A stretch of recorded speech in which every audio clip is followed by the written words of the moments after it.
Welcome back to The Circle, the podcast where we go all in on men's work, embodiment practices, and personal growth from our queer perspective. If you're enjoying the show, please be sure to share your favorite episode, leave us a review, and subscribe. And if you have a question about anything you've heard us talk about, please send us a message. We'd love to hear from you. And now onto the show. Today we continue our journey through the masculine archetypes by stepping into one of the most iconic and misunderstood figures, the warrior. The warrior embodies discipline, courage, purpose, and heart-centered action. But when disconnected from healthy power, the warrior can cause harm to self and others. To help us navigate this terrain, we're joined by MJ Oshin, a Brazilian Jiu-Jitsu black belt and active paramedic. MJ brings a lived understanding of the warrior's power, aligned with discipline, heart, and integrity. Tim, MJ, are you ready to go all in? I'm ready. I'm ready. Okay, let's do this. MJ, we're so happy to have you here today. How are you today? I'm doing great. Thanks for asking me to join the conversation with you guys. I'm humbled and excited to kind of see what words we can come up with and put into the field. It's a humbling ask from you guys, so I appreciate it. I'm doing well today. It's a beautiful Sunday. Was out for a nice walk, and the wind was wild today, so it was stirring up some stuff for me today, which was great. I'm doing well. How are you guys doing?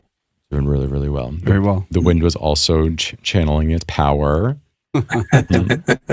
So I just want to get right into it. So in your experience, both on the mat in jiu-jitsu and in the life or death situations of being a paramedic, I just want to understand, what does the warrior archetype mean to you? It's a great question. I feel like it's something I've been really practicing and on a bit of a quest for myself for several years. And as I look back on my life, and the more I learn about that particular archetype as a warrior archetype, I realized that there were a lot of things I was leaning towards in my past that have sort of brought me into a place where I am now, where I look at warrior. I kind of use it, or kind of think more of it as a guardian is more of the word that I like to use. I feel like the warrior word kind of comes with this connotation that you're charging out at the front of the lines and ready to take on the war. And I don't feel that that's actually what the warrior archetype is more about. It's more about presence and calmness in the chaos. And I can relate that back to my practice in jiu-jitsu. I've been practicing jiu-jitsu since 2013. And, it's once I became a black belt, I sort of realized that now I can start learning, because it's such an in-depth practice. But, being calm in a chaotic situation and understanding your moves, understanding what you can and can't do, what's going to make things worse, what's going to make things better, and really relying on those practices. And that kind of has mirrored into all aspects of life, and especially becoming a paramedic. When you're a paramedic and you show up at somebody's worst day of their life, it's, when you show up, you almost see that sort of release in people where they've been, waiting for somebody to get there to help with a situation that they don't know how to handle. And when you get there, it's just this relief that, okay, somebody is here to hold this for me. Somebody's here to help. And that comes with a lot of pressure as well, because you want to be able to help them, and sometimes there's things that you just can't do. But I think, and what I've been practicing more is just to be present and rely on those skills, rely on those practices, those things that you've been, honing, those tools that you've been honing, to have that sense of groundedness and that anchor, that real anchor point for somebody to hold on to.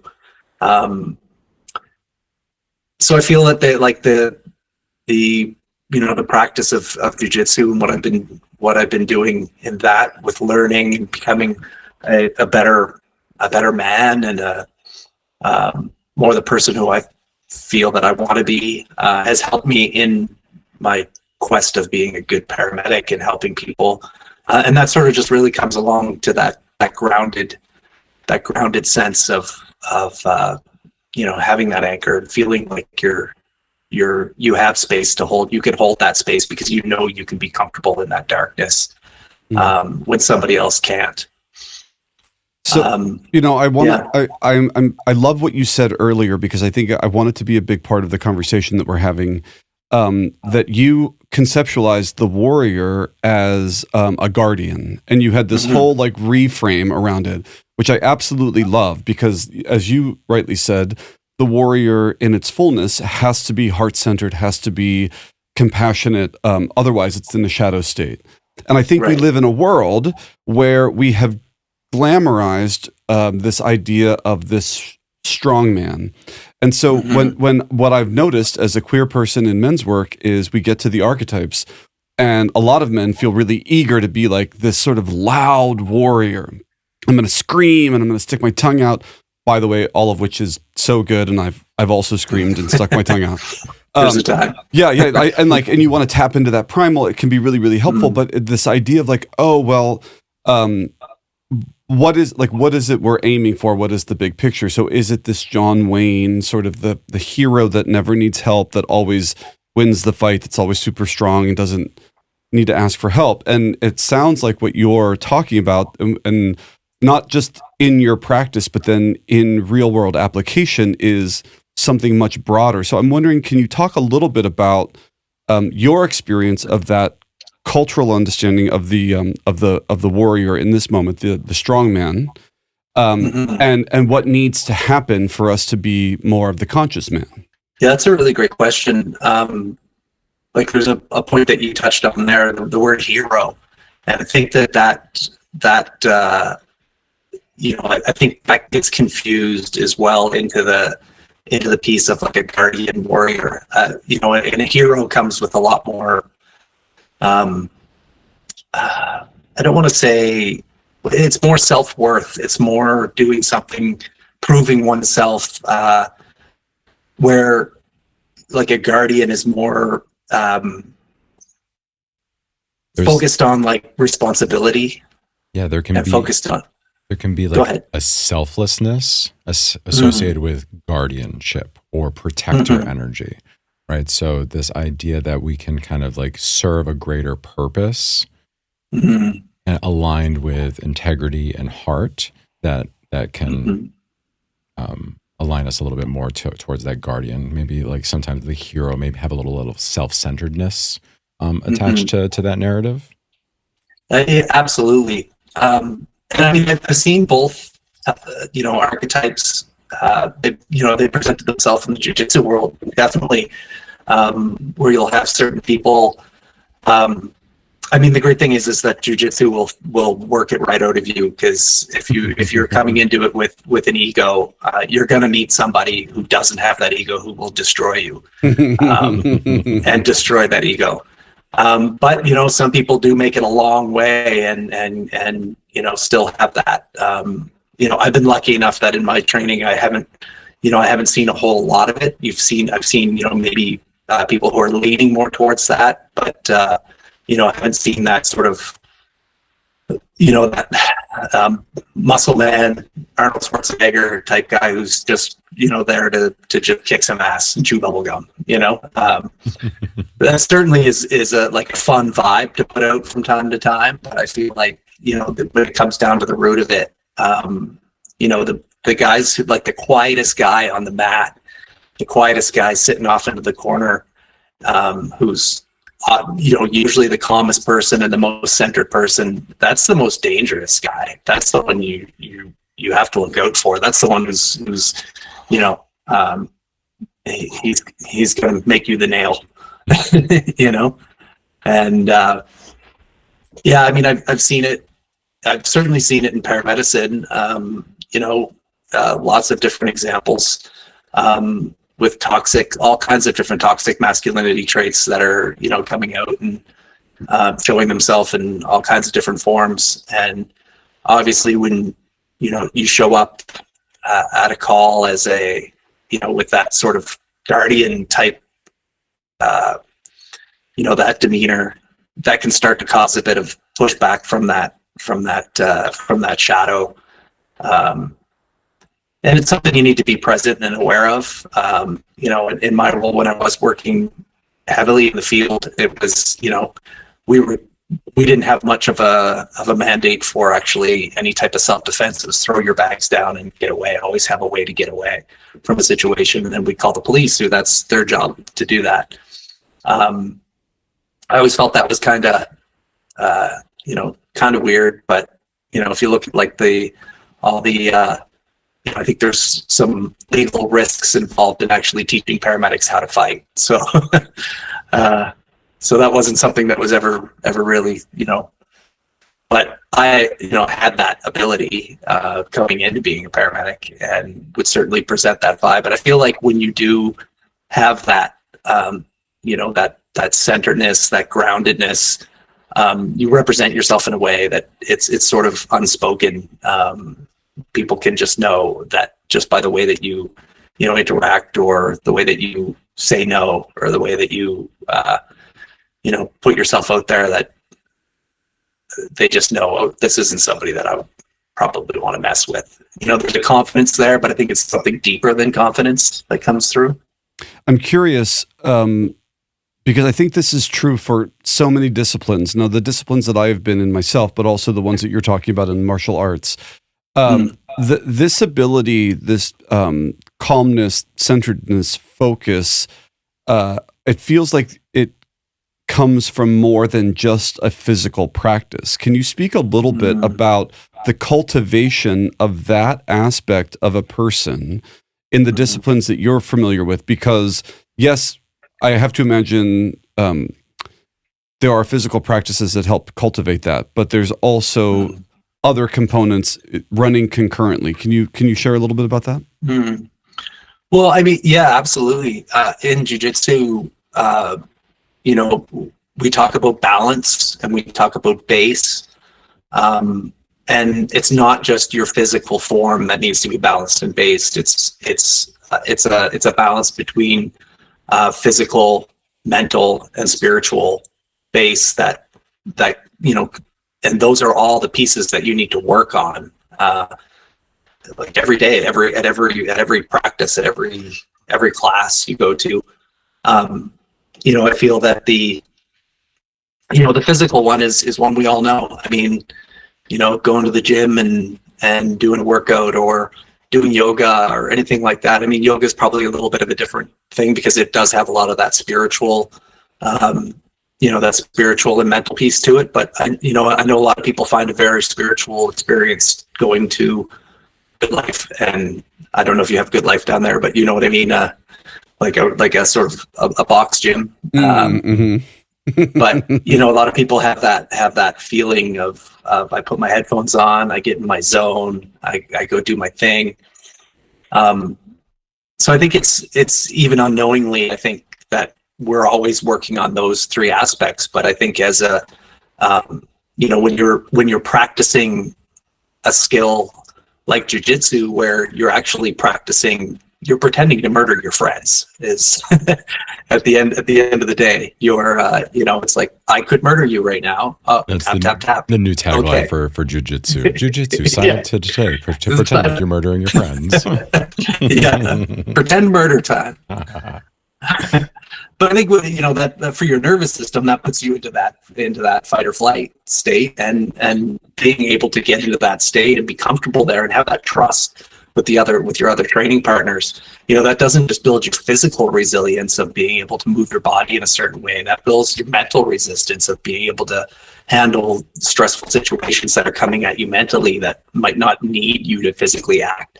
But then it also plays into that spiritual side of it, where you're trusting your brothers that are there with you, that are putting you into these positions, so that you're putting these people into these positions, and realize that if I hold on to this for another 10 seconds, I could potentially kill this person. So there's that element of it that just brings it and makes it more real.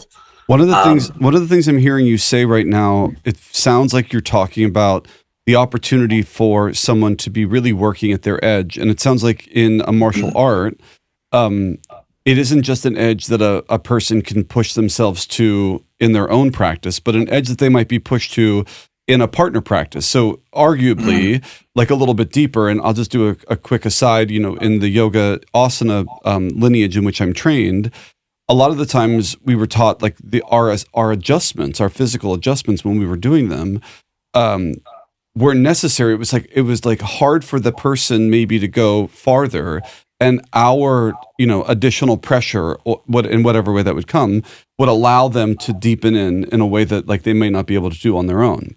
So it sounds to me like this is an opportunity where people are really meeting their edge and then becoming familiar with what it means to really be at your edge, how to communicate at your edge, how to not collapse at your edge or panic at your edge.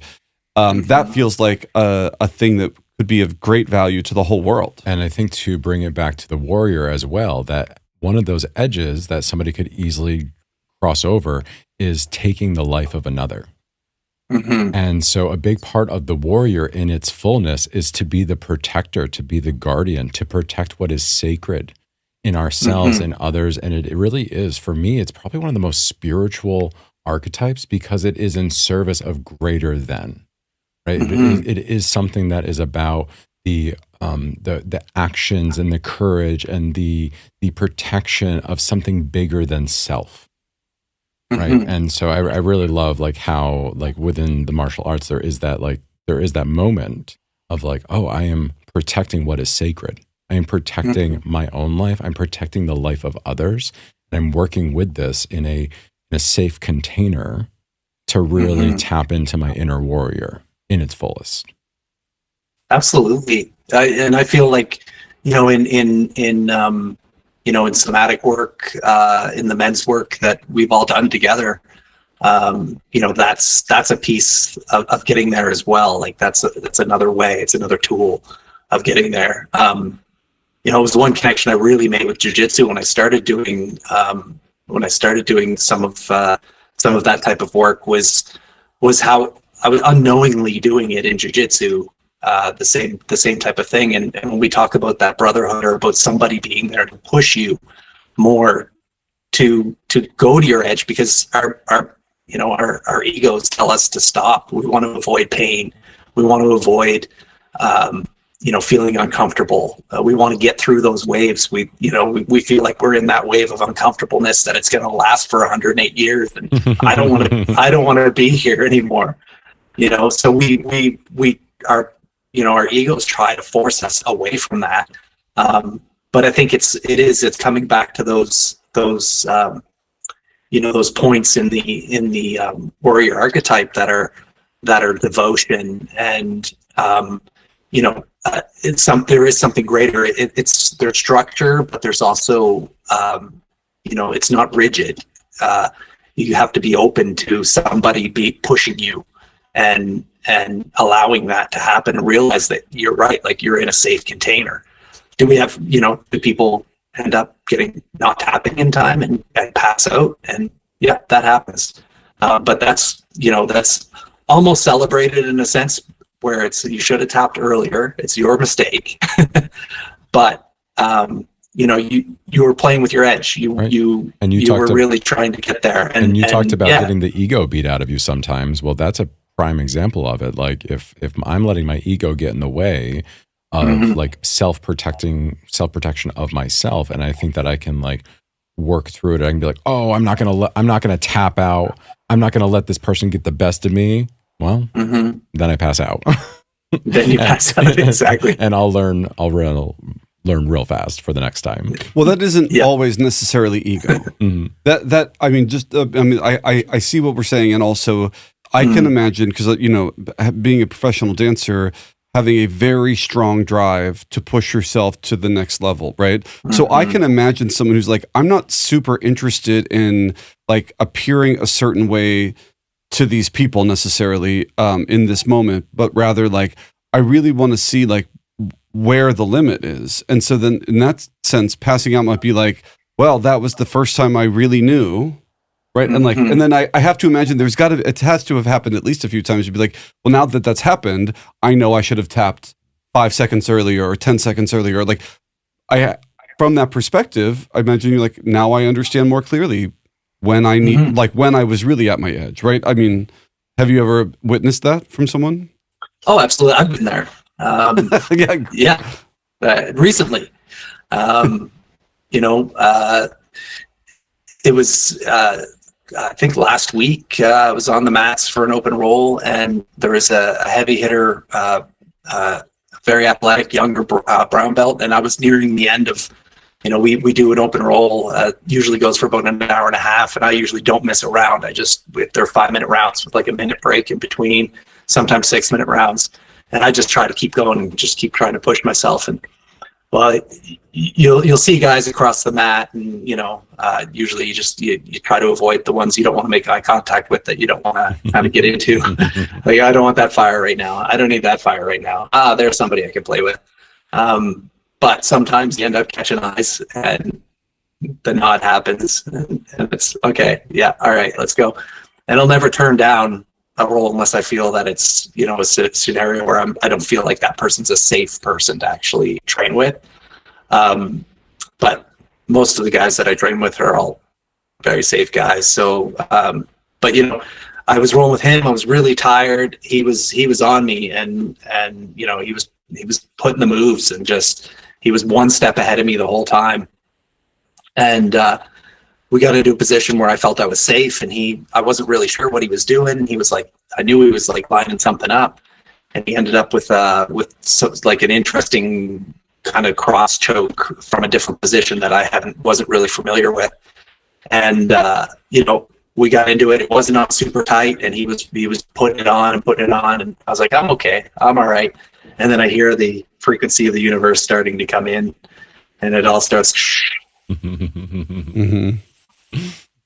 And then I'm like, tap, tap, tap, tap, tap, tap, tap, tap.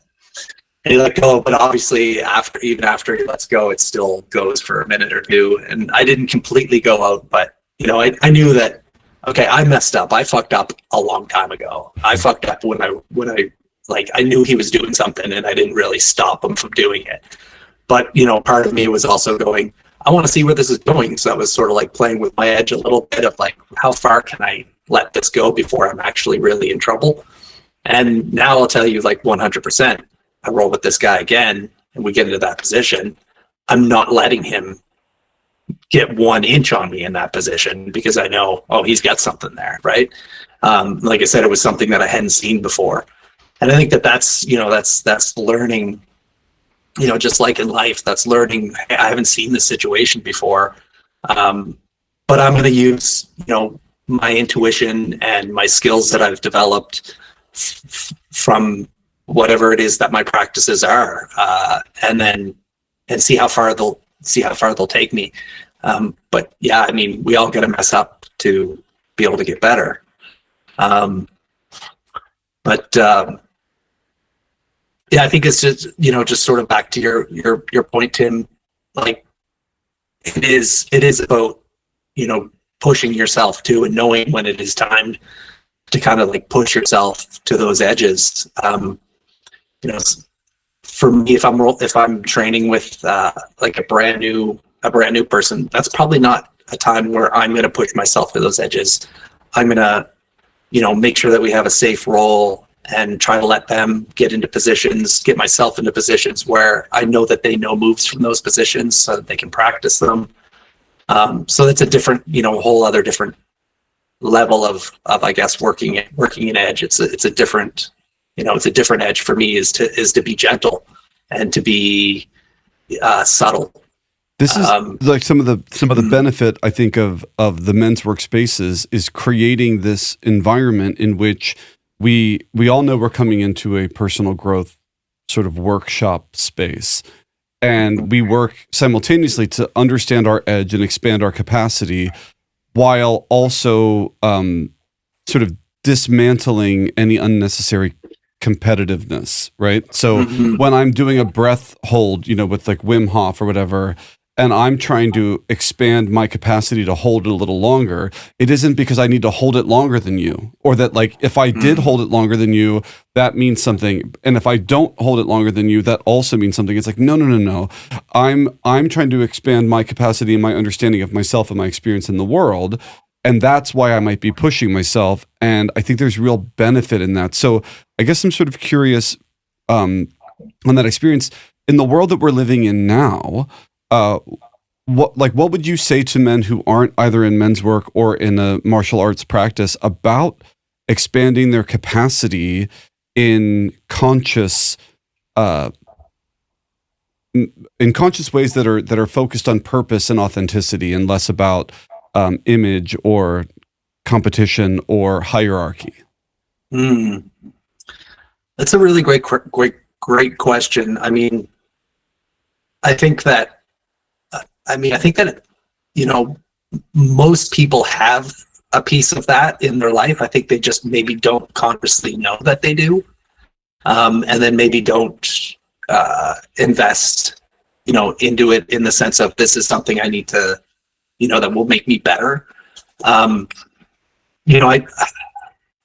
feel that like people who don't are people who get sick, one way or another. They're sick, and then they end up kind of, some of them maybe fall down a rabbit hole of having other people take care of them and get into a poor me situation, and then it just sort of spirals.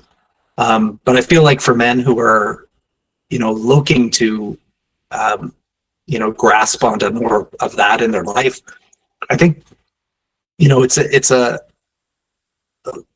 that subtle guardian type of a vibe that you want to put to it. Planting, throwing pebbles to see how they ripple out, rather than just like, I'm going to go and I'm going to join up and do kickboxing now. Like maybe that's too much for you. Maybe you need to start doing something else. Just start with some breath work, start with some movement, get into some yoga, one of the nice things about jiu-jitsu, and obviously I'm a fan, so I'll promote it. Is that, there's been there was this sort of tagline going around a while back that jiu-jitsu is for everybody. And I don't really feel like it is for everybody. I feel that, I don't feel that everybody can, maybe rephrase it. It's not for everybody all the time. Like, I think there might be a time in your life when you find it and realize, and whether that's jiu-jitsu or whether that's, men's work, whether that's yoga, I think there's a time in your life you find it and it aligns, and then you start to realize. Yeah, based off of what we were talking about, kind of being in this right mindset, right? If we're struggling with a bunch of shadowy things of ego, maybe even some cruelty, some of the shadow aspect of the warrior, right? It may not be the right time to go into something so intense.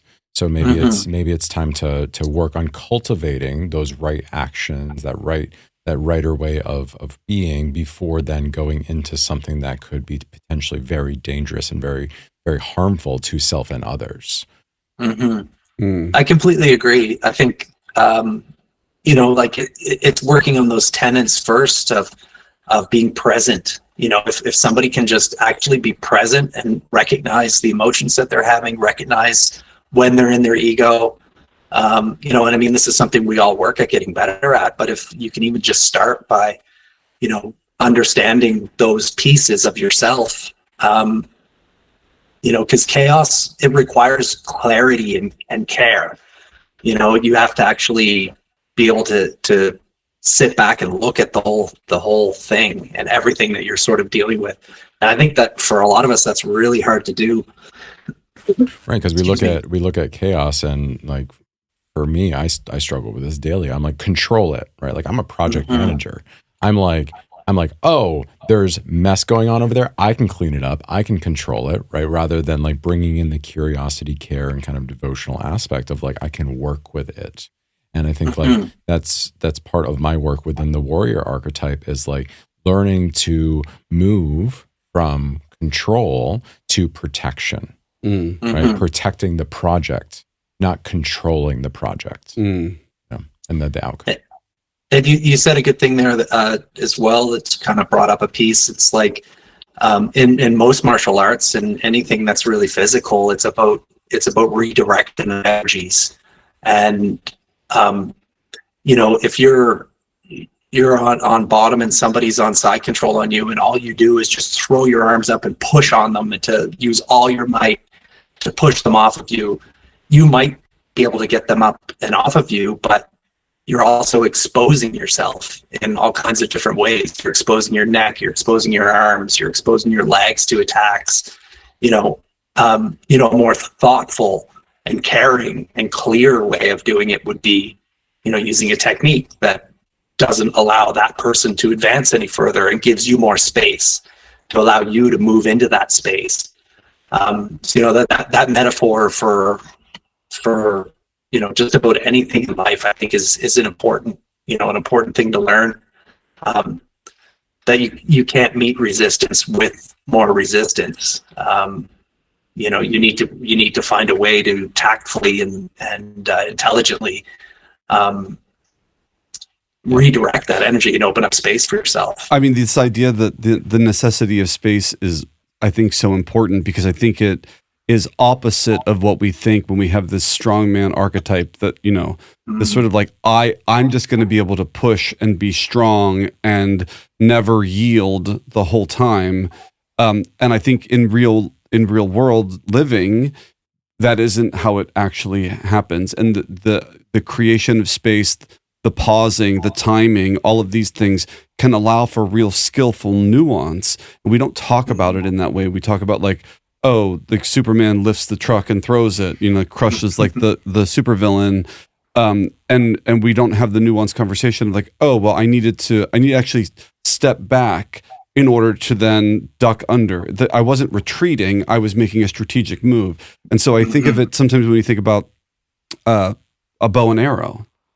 And you think, oh, I'm just gonna shoot you with my arrow, and that makes me like the smart, strong one because you're dead. You had to pull that arrow back before you could, and it's like I moved in the opposite direction before, and this nuanced understanding of space and timing and nuance, I think, is really powerful for a conscious warrior, because it isn't always just pushing or never yielding, but rather clear, conscious understanding of your situation and how to move in it. Now, as a partner dancer, I've done that a lot. Like, oh, the way I create space for you is by stepping back or moving to the side.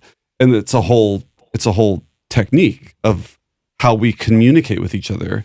And it sounds like that's what you're talking about too. Like it's absolutely. It's learning discernment through technique. Right? So by studying techniques, we're then able to have the discernment of like, what is going to serve right now? Do I need to create space for my partner? Do I actually need to get closer to my opponent versus like using all of my effort to push away? That may be my knee-jerk reaction because I don't have the technique, so I don't have discernment. I'm just in a reaction versus being able to like have that conscious presence to be able to say, okay, now I've studied technique and I can now find the tool that is needed in this moment because I've studied it. And so like even Superman, I would say like maybe from the outside looks like he's just instantly going, but I think that's years of practice and experience of being a badass superhero. Wait. We could have a really robust conversation. I am not suggesting that Superman is the epitome of the strongman archetype, but I am saying that in the telling of the story, we don't often see, or at least in the movies, we don't often see him having the inner dialogue of like making the discernment. Right, yeah. Here are my options, and I'm going through my Rolodex of techniques. Right, like which one is going to serve right now. But and then I think culturally, when we think about this, so if I was going to do Brazilian Jiu-Jitsu for the first time, and I'm walking in with a very clear and probably rigid understanding of what it means to be a man and what it means to be strong and what it means to be powerful, then am I limiting myself in the practice of this technique because every time I take a step back, I think I've failed, right? And so you'd be like, oh, we have to reframe this idea of like, oh, if this is a flow and flow is part of what we're doing, but we have to reframe that sort of cultural thinking. And I definitely think that's impacted queer men when they're trying to find their own masculinity, because we had this idea of what it meant to be strong. And so we either met it or we overcompensated to try to meet it, or we withdrew from it. And yeah, that's a really interesting point. I mean, we certainly do in jiu-jitsu.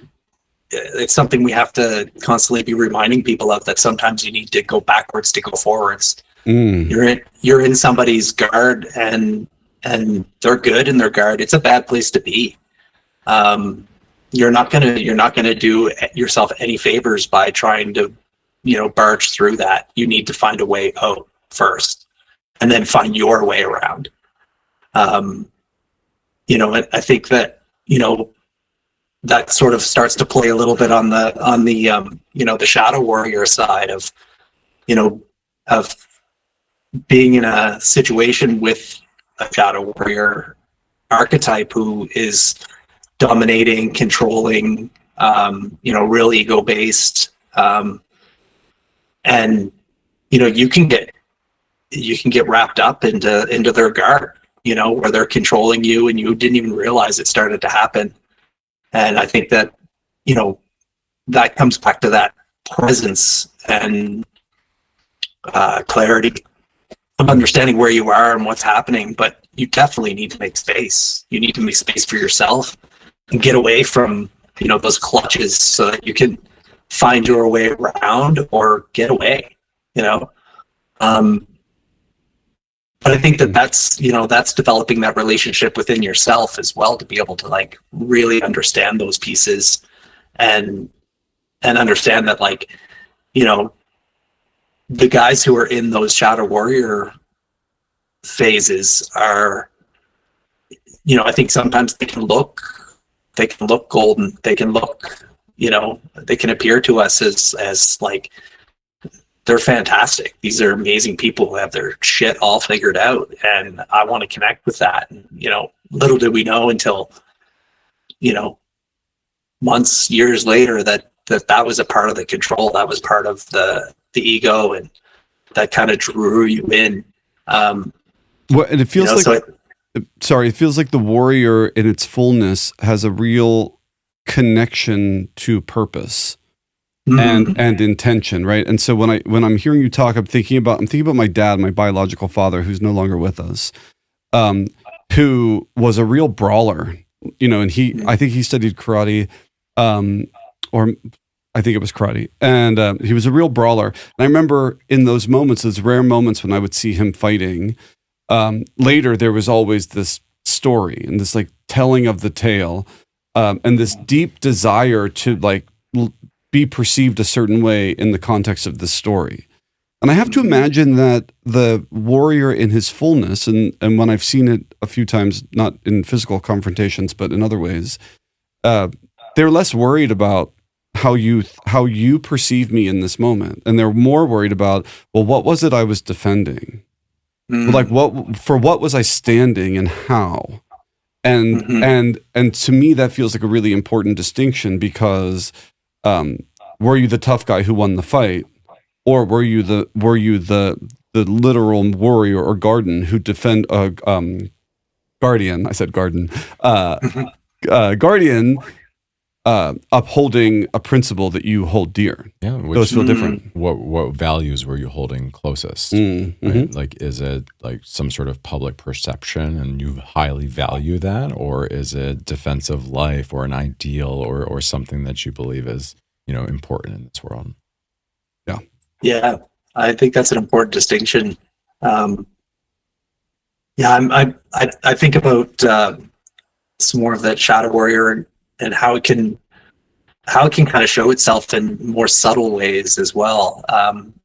Because you spoke about perception, and I think that one of the things I personally struggle with is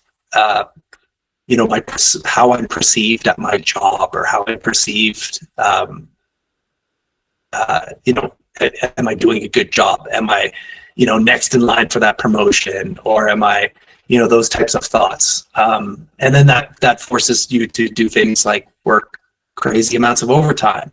And when you stop and actually think about it, it's like, and then for some strange reason, you know, that's like praised by people for, you know, it's like looked at as a badge of honor that you worked, you know, an extra 40 hours of overtime. And this is the first time how much time that you put into it. Yeah, this is the first time I'm making this connection that, like, you know, the office worker can also be a warrior, right? And in this case, right, this almost sounds like the we've talked a little bit about the sadism aspect, the cruelty aspect of the warrior's shadow, but this sounds like the masochist. Like that's exactly it. Right? Yeah. Somebody who has just completely lost themselves, self-erasure, that is just going through these like, they're just like over and over and over again, putting themselves into the battle when they're not ready to do it, or they're not capable of doing it. They might be, you know, tired or fatigued or whatever it might be. And then they're like, what value are they upholding at that point? Why are they doing it? What's their purpose? What's their intention behind why they keep going and back into the fight?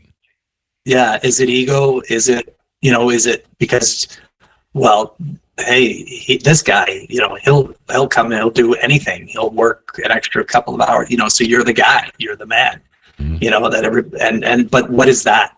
What is that actually helping? And at the end of the day, like in you know, my line of work, in my job work as a paramedic, and like now I work as a supervisor in a communication center now, and so I deal with a lot more with those sort of office dynamics. But you can see how that starts to play, and oftentimes there is a shadow warrior archetype that's kind of spearheading that whole situation. They're the ones who are, you know, praising the people for putting in the extra, you know, putting in all the extra work, even if it's at a detriment to their family or to themselves. And at the end of the day, in healthcare, I think I want the people making the decisions that are, you know, making those important decisions to be rested and be grounded and be centered. And so I think that's, you know, you have to look at, you know, what am I actually doing this for? Right. And that's something that I've struggled with myself, you know, just trying to. And a connection with your own boundaries, right? Of understanding, like, oh, if there's this person in the office that I can continuously push things off to because, you know, Frank's going to keep doing it. He's the A team player and he's going to do it no matter what. He's just going to keep going. So I'm going to keep giving him stuff. Like, it's up to him to tap into his warrior and his fullness to set a boundary. And when he doesn't set that boundary, right, then falls into potentially the masochist. But I think that's a great example of like that. If a person were to do that, they're setting the boundary not to be the tough guy, not to be the asshole, but in defense of something that they value, which would be their own self-care, or maybe like the impact it's going to have on their family. And I think it's like this nuanced thing, right? Because you're like, oh, when the warrior asserts his boundaries, he's not trying to be a dick. He's serving something that is of importance. And then maybe an outside observer could debate like the validity of that importance, you know, but if the warrior is clear about like, oh, I'm defending my own self-care, I'm defending time with my family, I'm defending the future of my career because I care, you know, it matters to me. Yeah. All of those things you're like, and then if you go in it with that intention, then I think it's wildly different than I just need you to know that I'm not going to let you walk all over me anymore. Right. That has a different intention. And like two birds, like it can still happen to be like, in so doing, I'll let you know that you can't walk all over me, but that isn't why I'm telling you. Because if that were why, you kind of don't need to, right?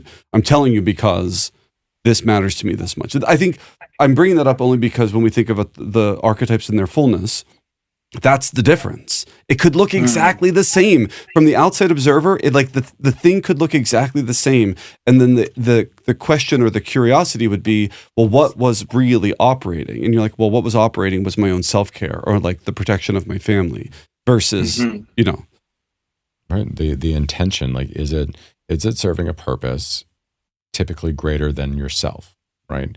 And if in doing that, if in serving that purpose, then if you are in defense, you're in guardianship, and you're not in a place that's coming from cruelty or lack of self.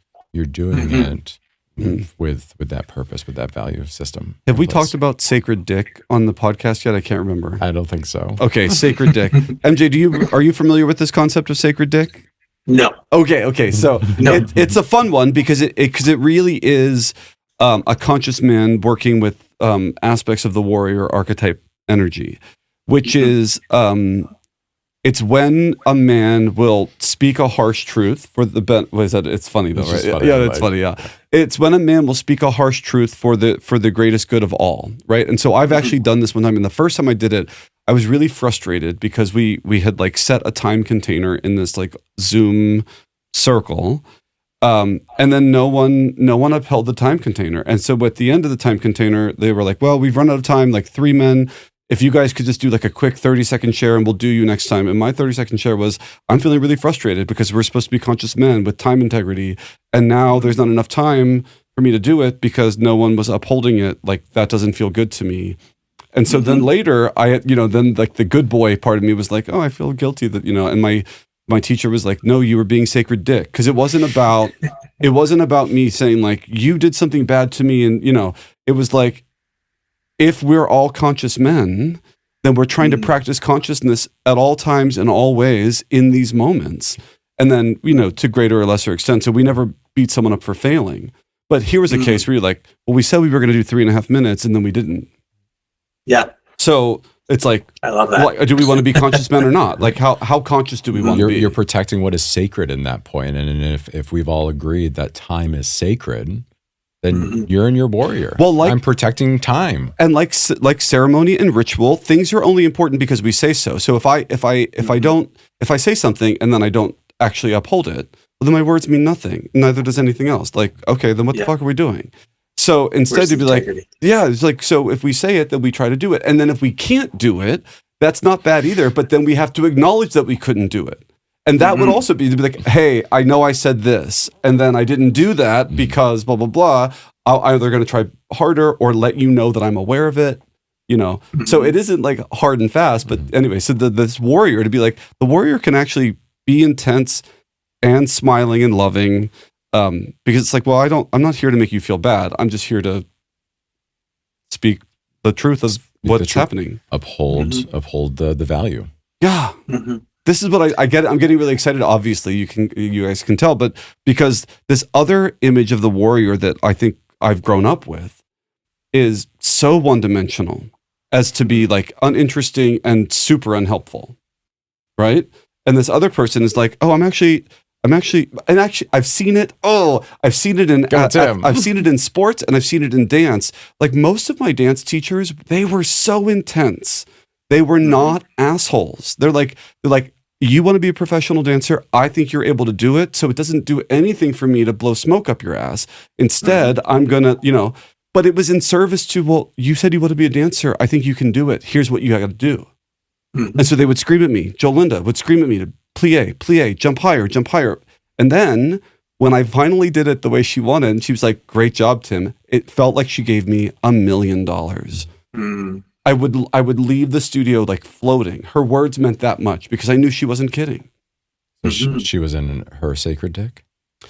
Yes. I feel like I want to confer with someone in consciousness work. I don't know what energy she would have been. Yes. Yes. I feel uncomfortable. I don't know what to say. Okay, so Jolinda was in her full warrior. The fullness of her warrior. She was not out her heart-centered warrior. She was not out to be a sadist. She was not saying like, I'm going to make this boy jump, right? Because it's going to cause him pain. It's like, no.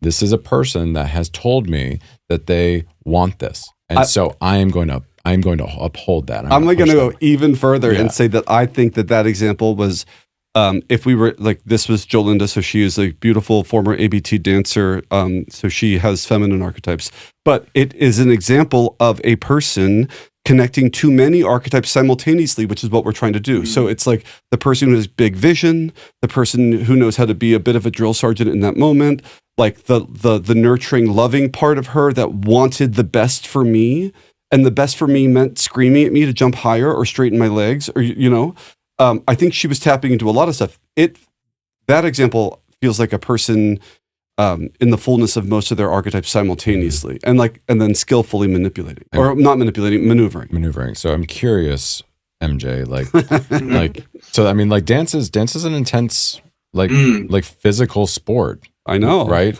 Like, so is Brazilian Jiu-Jitsu. So how have your teachers pushed you in similar ways to how Tim was pushed?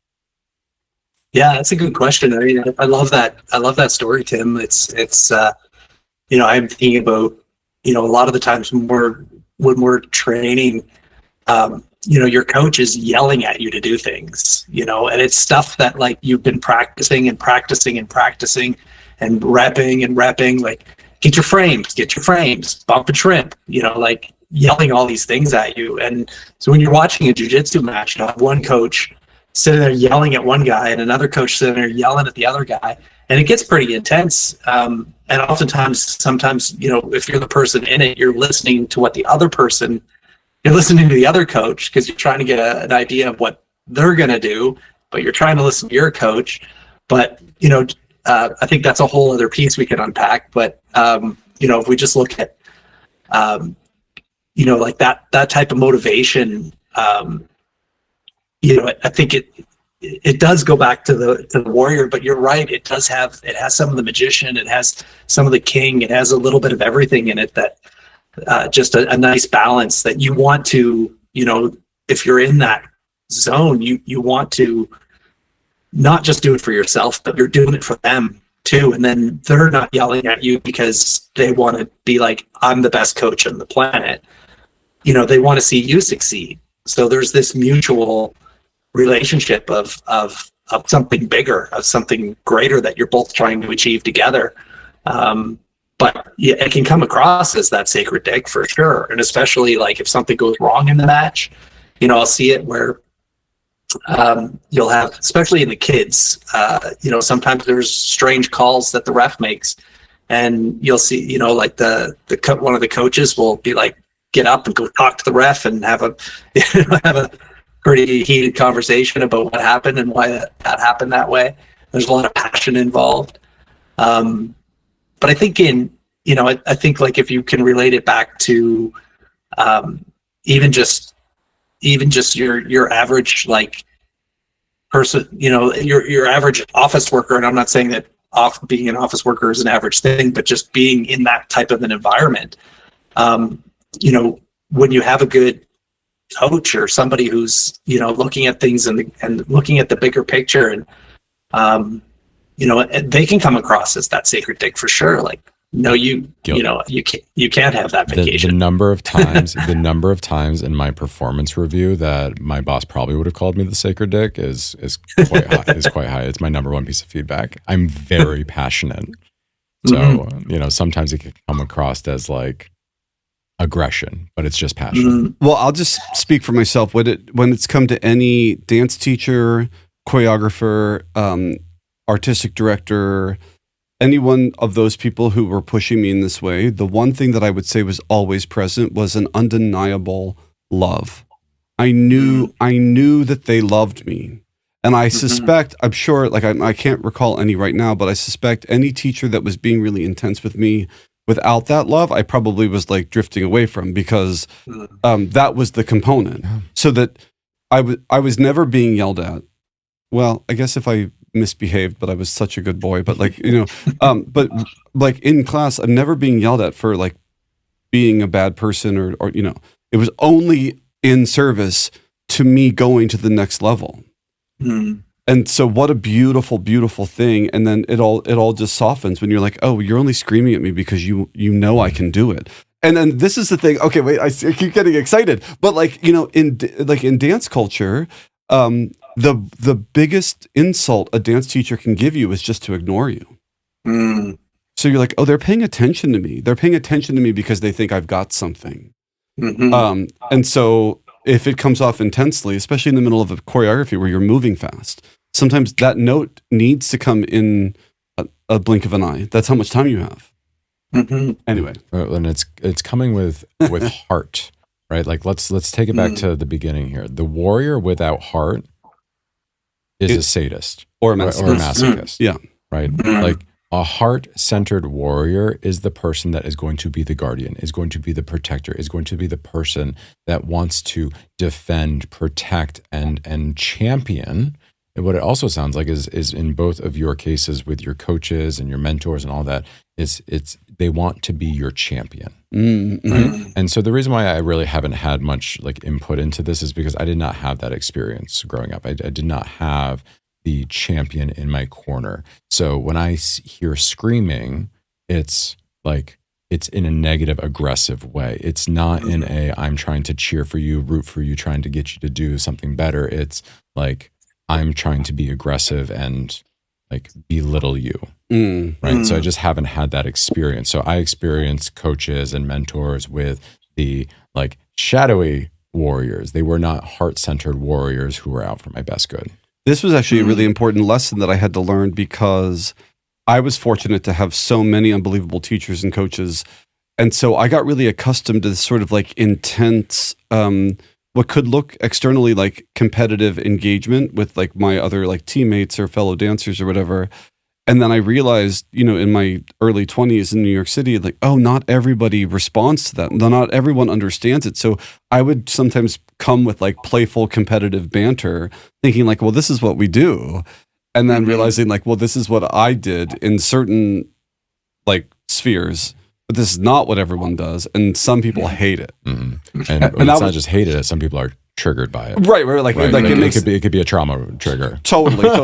And either way, it's like then you realize, look, well, it's not my intention to make you feel terrible, so I have to look at my own behavior and change it. But there is a part of me that was like, when my coaches would yell at me, like it started to feel like love. So to then bring that was like, oh, well, this is, you know, how we show love, and then you're like, well, this is how I show love, or it's how I have been shown love, or how you have received love. Yeah. Right. So and then recognizing that not everyone receives in that same way. Right. We just had an episode on receptivity, which is why it's fresh. All right, guys. So we have covered a lot of ground today, and I want to wrap things up. So the work of integrating the warrior is really fascinating. It's this archetype means cultivating right action, fighting for life, but not destruction, moving with discernment, not rage, and protecting, not controlling. And when we can bring the warrior into its fullness, it becomes that guardian, that protector, such a wonderful figure for us to embody. And so I'm just really happy that we got to explore this conversation together. So I'm feeling complete. I'm going to do the circle around. Tim, how are you feeling? I'm good. I want to bring one thing up and ask one final question if we have time, which is, you know, in the practice of yoga, the first rule of yoga, if you want to practice yoga and you've never started before, rule number 1, ahimsa, cause the least amount of harm possible whenever possible, right? So it's not about down dog or doing a split or any of that. It's like cause the least amount of harm possible. And I know that is embedded in some martial arts system. So I'm curious, is there some version of conscious non-harming built into Brazilian Jiu-Jitsu? Brazilian Jiu-Jitsu is what I meant to say. Yeah, for sure. Yeah. You know, I think we really work to push people to their edge, and sometimes I think that it's, you know, you've made that courageous move to put on a white belt, and that's, you know, for a lot of people, that's, you know, like you know, it's cliche, but it's true. It's the hardest belt to get. But you've made that conscious effort to put on that white belt, and it's either going to, you know, it's either going to serve you or it's not at that point in your life. And so, you know, that being said, like I feel like different gyms have different sort of, you know, different kind of mantras for how they do bring people in.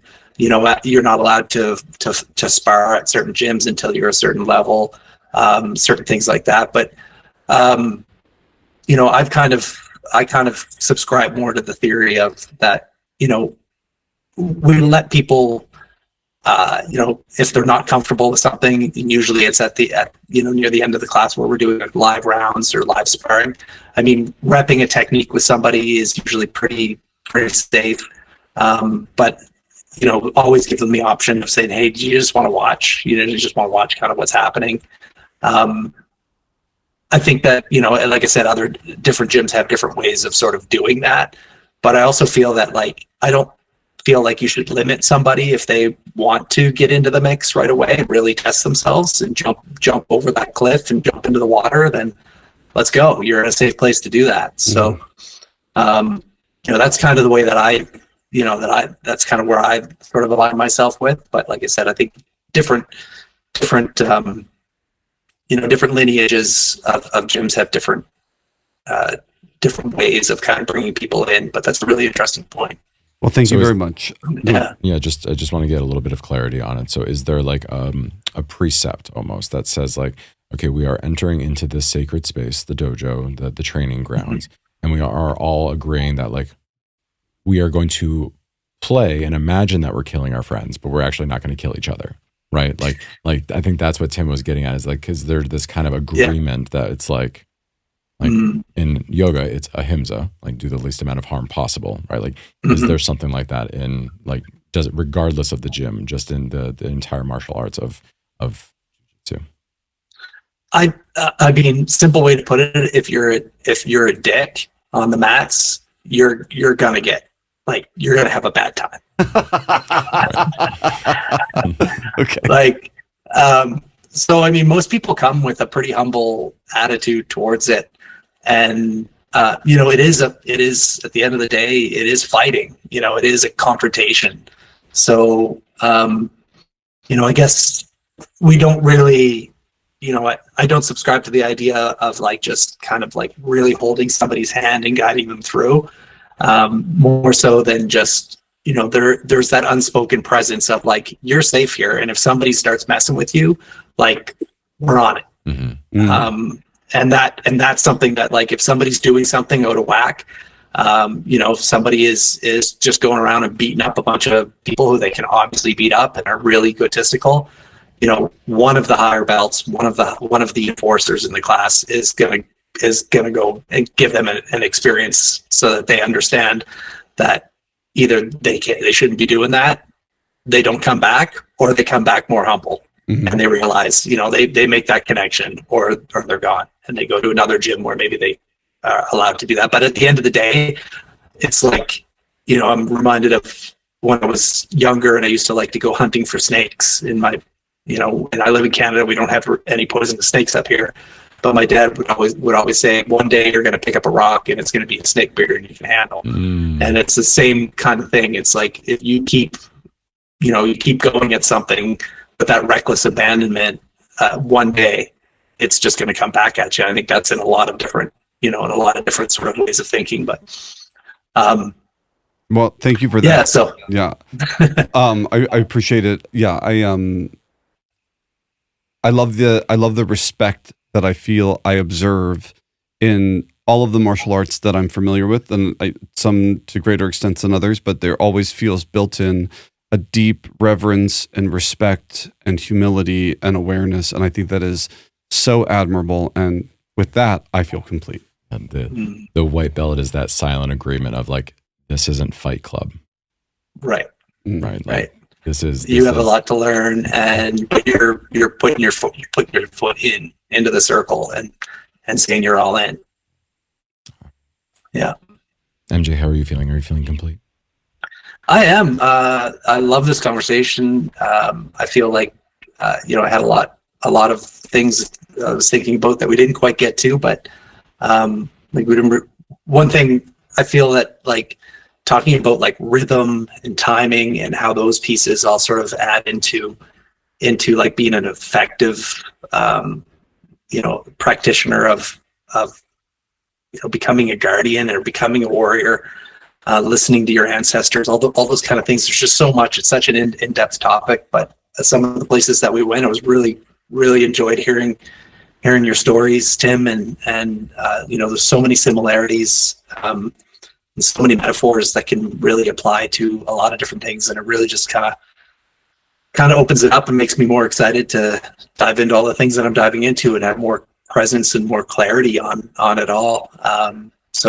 And Eric, your insight on a lot of the pieces that we were talking about is just incredible. So really appreciate, once again, the opportunity to talk with you guys about this topic. And yeah, I feel complete. Thank you. Tim, will you take us out, please? Well, let's go ahead and close our eyes. Take a deep inhale through the nose. And a big exhale. And just with deep appreciation and gratitude for any insights, awarenesses, or understandings that we may have gained in this sacred shared space, that we now release the archetypes and the spirits that we called in. And with these words, our container is open but not broken. Aho. Oh.